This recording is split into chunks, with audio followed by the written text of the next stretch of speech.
अगर आपको ये कहानी पसंद आए हो तो वीडियो को लाइक करें, कमेंट में अपनी राय दें और चैनल को सब्सक्राइब करें। नई कहानियों के अपडेट पाने के लिए बेल आइकन दबाना न भूलें। गैर मर्द के साथ एक रात गुजारने की बात हुई थी, लेकिन उनकी पत्नी को ऐसा मजा आया कि वह रोज आने लगा। अब वो हर रोज आता है और अपना काम करके चला जाता है, लेकिन पत्नी के घर वाला देखता ही रह जाता है। रात को नींद नहीं आ रही थी। बेचैनी में करवटें बदलते हुए जब थक गई तो उठकर लैपटॉप खोल लिया। मैसेज रिक्वेस्ट्स पर नजर पड़ी। जिज्ञासावश क्लिक किया। वहां लिखा था, अगर मैं गलत नहीं हूं तो आप निधि सिंह हैं। आपकी प्रोफाइल फोटो देखकर लग रहा है वही निधि जो 40 साल पहले नैनीताल में रहती थी। आपकी बहन का नाम विभा था और भाई का नाम अर्जुन। मैं रोहन वर्मा हूँ, आपके पिताजी के मित्र का बेटा। एक बार अपने माता पिता के साथ आपके घर आया था और हम साथ नैनीताल घूमने गए थे। अगर आपको याद हो तो कृपया जवाब दें।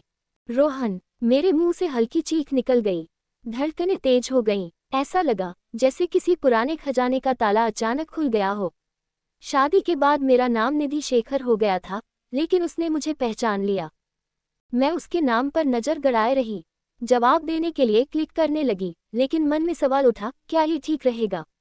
उसका नाम देखकर भीतर कई भाव उमड़ने लगे, खुशी और अपराधबोध का एक अजीब मिश्रण। मैंने खुद को रोका, लैपटॉप बंद किया और बिस्तर पर लेट गई। लेकिन रोहन वर्मा नाम दिमाग में हलचल मचा चुका था। मैं 17 साल की थी। पिताजी के दोस्त अपने बेटे रोहन का एडमिशन कराने नैनीताल आए थे। कुछ दिनों तक वह हमारे घर रुका। रोहन शांत और संयमित स्वभाव का था। मेरी बहन विभा और भाई अर्जुन उसे नैनीताल की खूबसूरती दिखाने ले जाते। उसकी आंखों की गहराई ने कब मेरे दिल को छू लिया, पता ही नहीं चला। और मेरे खामोश इशारे शायद उसके दिल की आवाज सुन चुके थे। हमारे बीच एक मूक प्रेम पनप चुका था, लेकिन वो दौर ऐसा था जब भावनाओं का इजहार खुलकर करना संभव नहीं था। रोहन के संदेश ने मुझे अतीत में झांकने पर मजबूर कर दिया।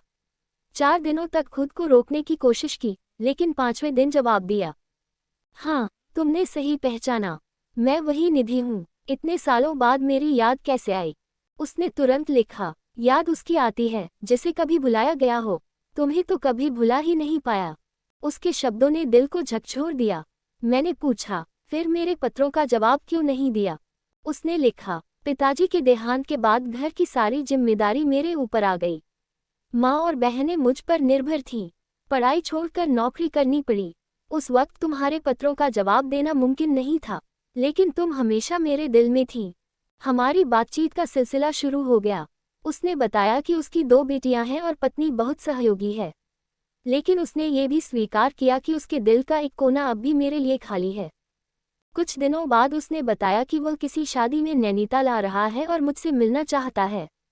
पहले मैंने झिझकते हुए मना कर दिया, लेकिन बाद में सहमति दे दी। रोहन अपनी पत्नी के साथ मेरे घर आया। मेरे पति भी मौजूद थे। बातचीत औपचारिक रही, लेकिन हमारी आंखों ने हमारी अधूरी कहानी कह दी। उसकी उपस्थिति में वह पुराना एहसास फिर से जाग उठा। रोहन चला गया, लेकिन अपने साथ मेरी छिपी हुई यादों की परतों को फिर से खोल गया। गुलजार साहब की पंक्तियां इस एहसास को खूबसूरती से बयां करती हैं। सिर्फ एहसास है ये, रूह से महसूस करो। प्यार को प्यार ही रहने दो, कोई नाम न दो। रोहन के साथ बीता वह दौर और उसकी स्मृति मेरे जीवन का एक ऐसा हिस्सा है जो कभी भुलाया नहीं जा सकता।